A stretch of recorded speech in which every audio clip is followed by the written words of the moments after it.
Good morning विद्यार्थियों। B R school के इस यूट्यूब चैनल पर आप सभी का स्वागत है। तो देखो, पिछले वीडियो में हमने देखा था खरपतवार से सुरक्षा, यानी फसलों की है वो खरपतवार से सुरक्षा किस प्रकार से की जाती है। तो देखो,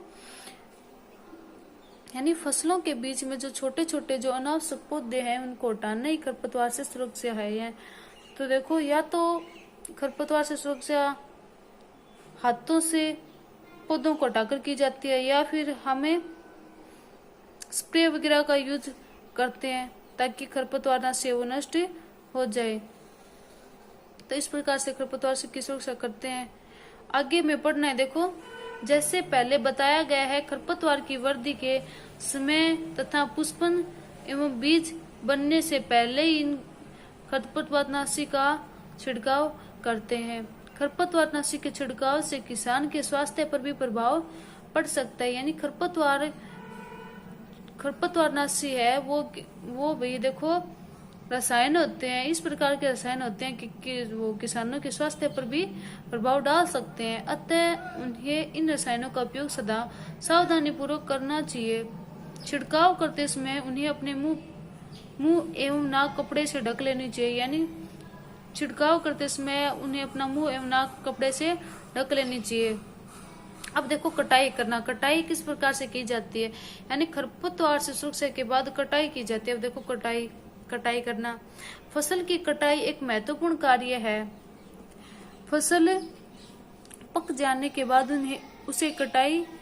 उसको काटना कटाई कहलाता है। यानी फसल पकने के बाद फसल को हम काटते हैं तो वह कटाई कहलाती है। कटाई के दौरान या तो पौधों को खींचकर उखाड़ लेते हैं अथवा उसे धरातल के पास से काट लेते हैं। यानी या तो उन्हें धरातल के पास से काट लेते हैं या फिर उनको है वो उखाड़ लेते हैं। एक अनाज फसल को पकने में लगभग 3 या 4 महीने का टाइम लगता है। हमारे देश में दरांतिक की सहायता से हाथ द्वारा कटाई की जाती है, यानी दरांतिक की सहायता से वो कटाई की जाती है, अथवा एक मशीन का उपयोग किया जाता है जिसे हार्वेस्टर भी कहते हैं। यानी इस मशीन का उपयोग किया जाता है जिसे हार्वेस्टर भी कहते हैं, उसके द्वारा भी फसलों की कटाई की जाती है। काटी गई फसलों से बीजों एवं दानों को भूसों से अलग करते हैं जिसे थ्रेसिंग कहते हैं। यह कार्य कॉम्बाइन मशीन के द्वारा किया जाता है। यह कार्य कॉम्बाइन मशीन के द्वारा किया जाता है। देखो ये कॉम्बाइन मशीन भी आपको दिखा रखी है, किया जाता है, जो वास्तव में हार्वेस्टर और थ्रेसर का ही संयुक्त रूप है। छोटे खेत वाले किसान अनाज के दानों को फटक कर अलग ही करते हैं। अब देखो, आपको नीचे कॉम्बाइन मशीन दिखा रखी है। अब देखो नीचे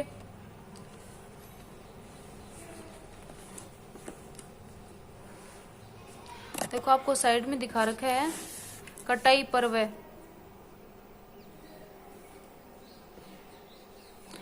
3-4 महीनों के कठोर परिश्रम के बाद कटाई का समय आता है। यानी 3-4 महीनों के कठोर परिश्रम के बाद कटाई का समय आता है। स्वर्णिम दानों से भरी खड़ी फसल किसानों के हृदय में उल्लास एवं अच्छे समय का भाव संचारित करती है। यह समय थोड़ा आराम करने एवं खुशी मनाने का है, क्योंकि पिछले ऋतु के प्रयत्न का फल मिलता है। इसलिए भारत के सभी भागों में कटाई का समय हर्षोल्लास एवं खुशी का होता है।